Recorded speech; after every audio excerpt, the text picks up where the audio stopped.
Hello, Mother Fathers. Welcome in as another edition of Kyle Reacts here on your Monday, October 13th, 2025. And this is going to be a twofer. So we watched, obviously, Crown Jewel over the weekend. We also watched Monday Night Raw this morning. While I was working, I was able to knock it out. So we're going to dive into both. Let's start first with Crown Jewel. I feel like I kind of have to lead with John Cena and AJ Styles. The match was, for lack of a better way to put it, phenomenal. That was exactly what I wanted from those two at this point in their careers. If you were expecting, oh, they need to do their own moves and they need to this is a tribute. This is John Cena's retirement tour. You know what to expect going into the match, and they over-delivered on the references and the different people they honored during it and the moves they used and the way they did it. In a move fest match, this is where it makes sense. A special moment, a special time. It's not something that happens all the time. This is a one-time thing. And he's doing that. He did that. John gets the win, which I think was needed, because after the Brock match, it was like, who cares? Who gives a shit? John looks weak. Now he looks like he's been built up enough to make sense to show up in the next few times. Who knows what he's going to do, who he's going to face.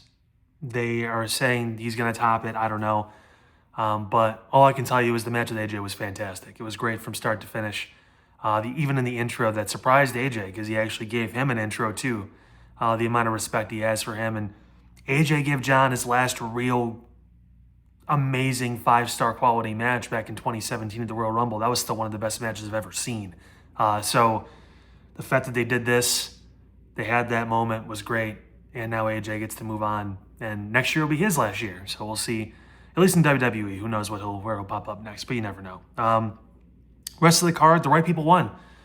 Bronson Reed beating Roman Reigns with some shenanigans involved was great. That ties into a little bit what we'll talk about here in a few moments.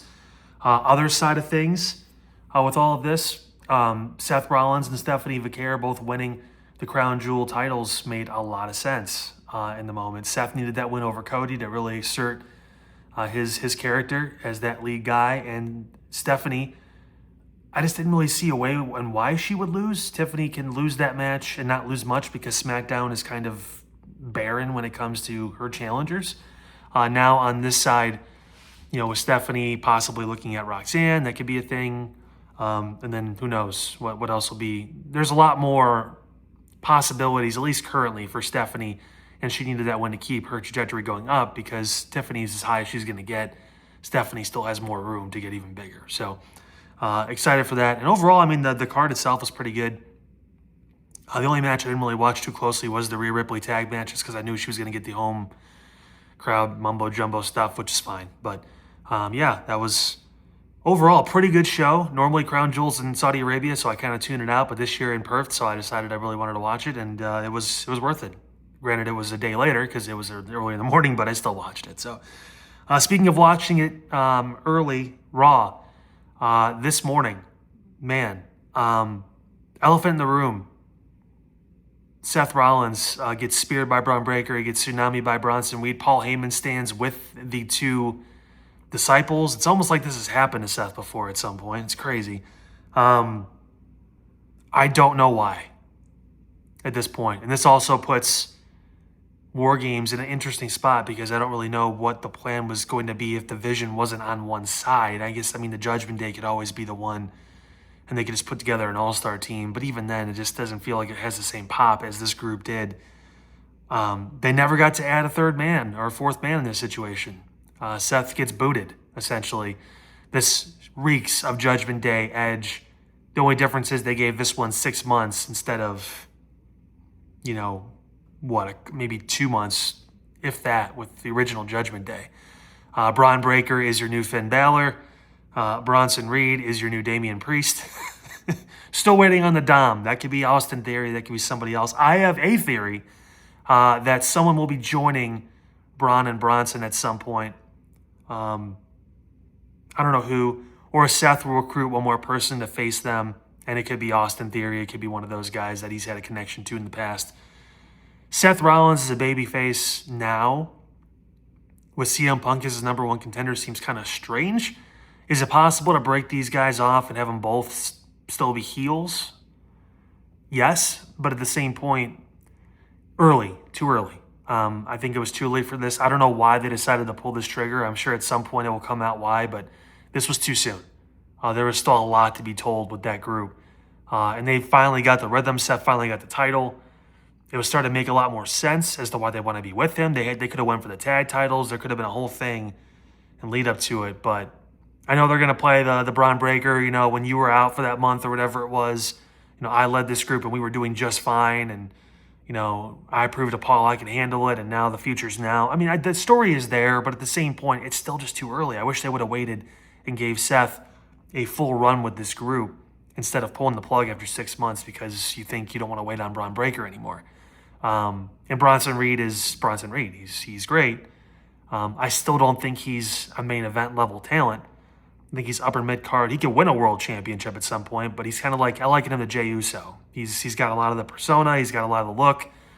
He's got the aura, but he's just missing that one thing to really make him that true superstar that obviously guys like Braun Breaker, Dom, those kind of guys just have. So, yeah.